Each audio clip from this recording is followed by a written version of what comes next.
নমস্কার সকলকে, মাতৃভূমি লোকালের আরও একটি নতুন ভিডিওতে আপনাদের সকলকে স্বাগতম। বর্তমানে আমরা দাঁড়িয়ে রয়েছি পুরুলিয়ার দেউলঘাটা বলে একটি প্রত্যন্ত গ্রামে। আজকে মকর সংক্রান্তি, সেই জন্য মকর সংক্রান্তির সবাইকে শুভেচ্ছা জানাচ্ছি। আর এখানে পালিত হচ্ছে টুসু উৎসব। আজকের এই ভিডিওতে আমরা দেখাবো কি করে টুসু উৎসব পালিত হয়, কি তার রীতি আছে, এখানকার মানুষজন কিভাবে টুসু উৎসব পালন করে। এখন যেখানে দাঁড়িয়ে রয়েছি, এই দিকে গেলে ব্রিজটি পাবো আর পেছন দিকে গেলে মন্দির পাবো। তো মন্দিরের দিকে পরে যাচ্ছি, আগে দেখা যাক ব্রিজের লোকেরা কি দেখছে। অসংখ্য মানুষ এগিয়ে চলেছে সামনের দিকে। আশেপাশের গ্রাম থেকে যত মানুষজন আছে তারা আজকের দিনটার জন্য অপেক্ষা করে থাকে। দক্ষিণবঙ্গের মানুষের কাছে যেমন দুর্গাপুজো সবচেয়ে বড় উৎসব, পুরুলিয়ার মানুষের কাছে কিন্তু টুসু সবচেয়ে বড় উৎসব। যে যেখানে থাকেন, বাইরে থাকেন, কাজ করেন কর্মসূত্রে, তো তারা সব চলে আসেন এই টুসু উৎসব পালন করার জন্য। এবং ব্রিজের উপর থেকে মানুষজন কি দেখছিল, এটা হচ্ছে কংসাবতী নদী, স্থানীয় ভাষায় হচ্ছে কাঁসাই নদী। তো আমরা গতকাল রাত্রে ছিলাম ঠিক এই স্কুলটিতে, রামকৃষ্ণ বিবেকানন্দ বিদ্যাপীঠ। তো ভোর 3টে সাড়ে 3টে থেকে এখানে অসংখ্য মানুষজন স্নান করতে শুরু করেছেন। অসংখ্য অগণিত মানুষজন আশেপাশের গ্রামাঞ্চল থেকে এসেছেন টুসু উৎসব পালনের জন্য। দূরে দেখতে পাচ্ছেন টুসু দাঁড়িয়ে রয়েছে, এই যে।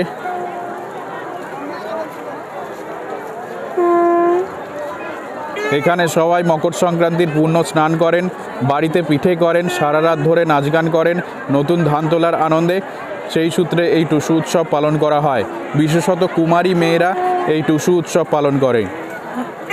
যে ব্রিজের উপর উঠেছিলাম সেই ব্রিজটা হচ্ছে এইটা। আর আমরা চলে এসেছি কাঁসাই নদীর ধারে।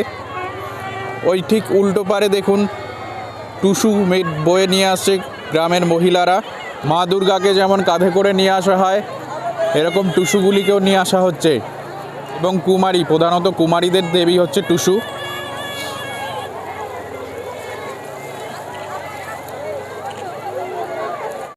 উপরে কেউ একজন ড্রোন ভিউ নিচ্ছে। তো ড্রোন ভিউ দেখে এখানকার মানুষজন, বাচ্চা কাচ্চা খুবই উৎসাহী। স্থানীয় রীতি অনুসারে মহিলারা গান করছেন।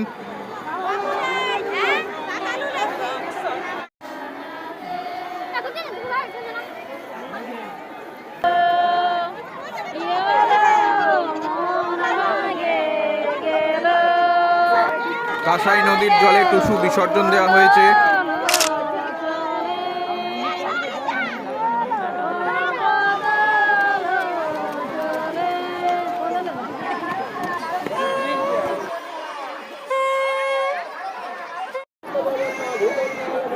ঘুরতে ঘুরতে দেখা হয়ে গেল দাদার সঙ্গে মেলার মধ্যে। তো দাদা আমাদের ঠিক চিনে নিয়েছে যে আমরা সাইকেল করে ঘুরে বেড়াই। এটা হচ্ছে বার্তা মিডিয়া সপ্তর্ষি ভাইয়ের কামাল। তো ভাইরা দেখেছিল বার্তা মিডিয়া সপ্তর্ষি ভাইয়ের ভিডিওটি, তো আজকে দেখে আমাদের কাছে এগিয়ে এসছে। থ্যাংক ইউ ভাই, আর থ্যাংক ইউ সপ্তর্ষি ভাইকে। ফলো করুন বার্তা মিডিয়া।